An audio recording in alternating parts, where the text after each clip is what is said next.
athletes are not rusty. They don't need to change anything about themselves. The rest of the world recognizes them. We are actually the ones who don't know our athletes. Last year, I did a road trip in Italy. I cannot tell you how many people had Kipchoge's jersey. It's just that I don't like taking pictures of people.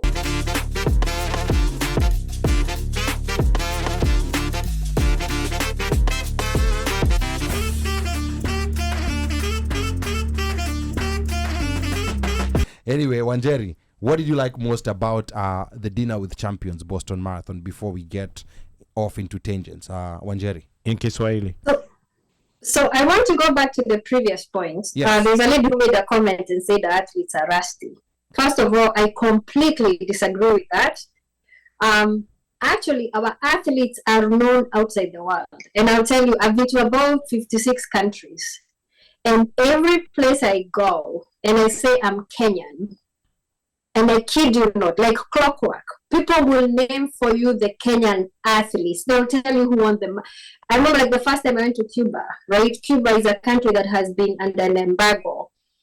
And people will count for you. Oh, you won the steeplechase. They know the history of Kenyans winning the steeplechase, right? Even boxing, they right? know the athletes who've won the Olympics, the Boston Marathon, right? This is a country under an embargo, right? And I know these people. I went to Argentina. I met people who they can give you the history of Kenyan runners, right? So I think us as a country, we are actually the ones who don't know our athletes. Last year, I did a road trip in Italy. I cannot tell you how many people had Kipchoge's jersey. It's just that I don't like taking pictures of people, right? Like there are people who had Kipchoge's jersey from Ineos. You go to Denmark, you can find people having athlete jerseys of Kenya. There's a time Nike had the Kenyan jerseys. I remember I saw them at a store in Europe. You'll find people with those jerseys, right? So I think from a Kenyan standpoint, I think for like myself, like until the Dinner with Champions started, we absolutely had no access to the athletes, right? So we would go for a long time, from like 98, we would go to the finish line of the Boston Marathon and we would hope to catch a glimpse of the Kenyans. And their handlers from Nike, Adidas, they would never let that happen. So you actually have to go and watch them on TV because when you're there, they cross the finish line, they're taken away by Nike and their handlers, or the John Hancock, the sponsors and everything. So then we don't get to meet them. So you're actually forced to rely on watching them on TV. The other thing is that people completely underestimate is those guys are very humble. I flew with Jeffrey Motai. He was seated next to me on the plane. He never brought up the fact that he's an athlete. Actually, I found out he's an athlete when we got to the airport and they denied, and he had an athlete visa, whatever category they're given, and they refused to let him stay in a hotel. He actually had a hotel booking to go sleep in a hotel, and they denied him booking. And I remember, and he didn't make a fuss. And I remember thinking, if I had won a marathon and you refused to let me go sleep in a hotel, you will not hear the end of it. That guy did not make a fuss. We went and sat next together. We had lunch together. So we're talking about his sports and everything. Those guys are very humble. They don't go out of their way to bring attention to themselves. And I think until you're next to them, you would not know. Somebody like Kipchoge, I think if Ineos had not made him the star that he is, maybe Kenyans would not know him, right? Kiptum, if he didn't break the record in Chicago the way that he did, would Kenyans even know him? Probably not, right? We don't have events. I remember when we were growing up, and it's sad because it's during Moab days, they would meet the athletes at the airport, right? They would have big fanfare after the Olympics or All African Games. Those things are gone. When Kiptum broke the Chicago Marathon record, I thought he would get a hero's welcome in Kenya, right? It's only his family who met him at the airport, right? Yeah. So did we. We thought that would happen. It didn't happen. Right. So I think we just do. So I think what I'm trying to get is our athletes are not rusty. They don't need to change anything about themselves. The rest of the world recognizes them. Okay. And I've learned that through my travel. And actually, I think I always post, like, at times somebody will give you a blow-by-blow account. I think it's us who don't know them. And I think the other thing is Kenya, for those of us who grew up like in the 90s, there was track and field in primary school and in secondary school, right? So I know like our primary school, we used to go for competitions for track from like standard 4. You compete with other schools back at standard 8. You go to high school, there's track. And that got lost at some point in Kenya because of people just being pushed to just cram. So that curriculum, that extracurricular of having sports and track sort of got away from our school. So the kids are not growing up with like that as an option, right? So then you don't know how like Kipchoge became an athlete. You think it's just something that happens in the 10 or whatever. So I think it's a failure on multi levels, but I don't think the athletes need to change anything about themselves. Okay. And that one I completely disagree. Yeah, so I agree with you on that. Like one thing that I learned about marathon runners, and this is from people who run like Eshurandula Louis. He told me, like when you're a runner, when you're running a marathon, it's your legs, the road, your body, and your mind.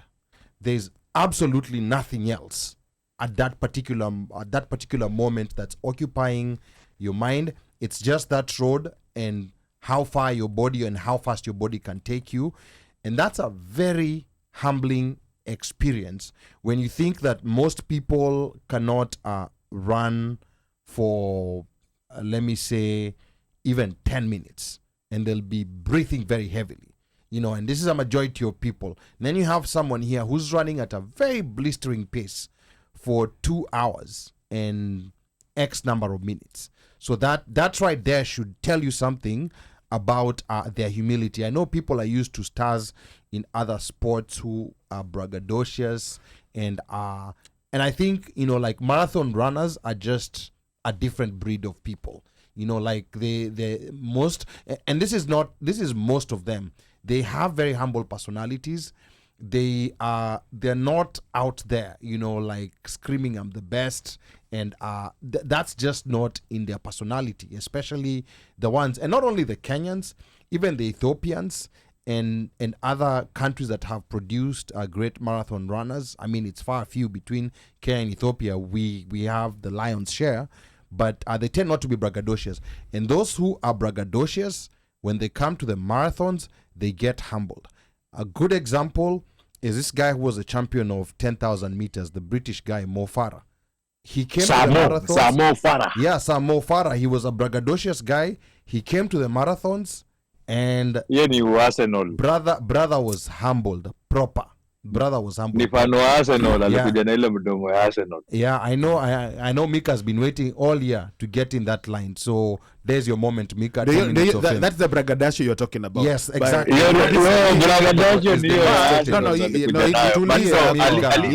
Tuliza Mika ndogo bado ni ku. But anyway, let me just to add. Yeah, Mika.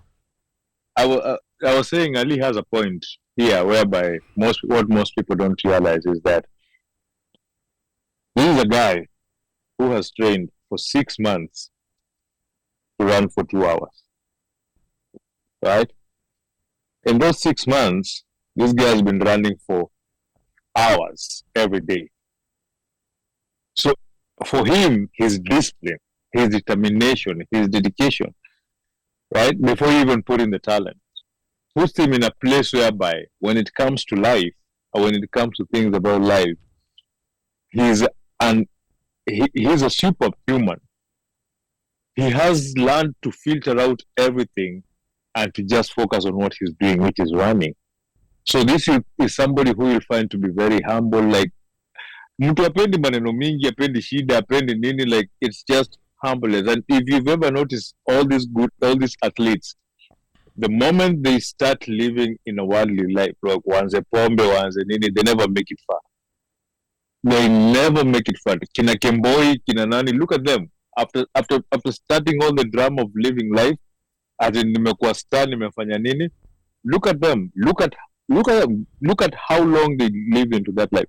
So these are people that before you turn around and start saying that you want to judge this, but this is a superhuman person. Okay. The percentage of human beings that can do this is 0.001%. Yes, it's very few people. Let's go back to Wanjeri, and maybe let's get back now to the event. What is it that you liked most about the dinner that you attended with all these great marathon runners and the Kenyans who attended too, Wanjeri? I'd say that actually the biggest highlight for me was Edna Kiplagat. She had signed a deal with Puma, I think, when she was 42, right? And that's, when you're 42 and a shoe company thinks you're worth being their brand ambassador, that's huge. She signed a contract with Puma. She runs with their shoes, and she came third in that marathon at 44 years old. Yeah. And when we talk about not marketing our Kenyans, I think of all the things that came out of that marathon, that is one person I felt did not actually get the recognition because it's not everybody who is winning. I think she's actually the oldest person. She has a record for the oldest person at an elite level to come to do that well in an elite marathon, right? But I think seeing her in the audience, she had her kids with her. I think she had two of her kids with her. Mm-hmm. Yeah. I think that was for me, it was just mind blowing because you've seen her on TV, and then you actually get to see her live, and then you see her 2 days later come third in the marathon. I think to me that was actually the biggest highlight. I didn't think she got enough attention even after the win. I think the other big thing for me was to see people bring out their kids. Previous events, I never saw people bringing their kids, especially American-born children. And it was really nice to see all these young kids wearing Kenyan T-shirts. It actually made me feel bad because I was not wearing a Kenyan T-shirt or traditional. No. You were color coordinated, which was on point like a decimal. Yes, so I had to intentionally wear the Kenyan flag colors because I didn't have the, like a traditional outfit. But I think those children being there, and seeing how happy they were. I think there was one kid at our table, right? She was very excited to be there. Yeah. I think to me that is some of the great things about the marathon. We also got to see the voice of the Boston Marathon, Mr. Larry. Mm-hmm. He's been the official announcer for the Boston Marathon for the last 50 years. So to have him there, he knew so much history of Kenyans in the Boston Marathon, the history of the Boston Marathon, which was embarrassing because we didn't know as much history as we did. But that is, some of the other highlights. I'll let you, I don't know what others you have in mind. Okay.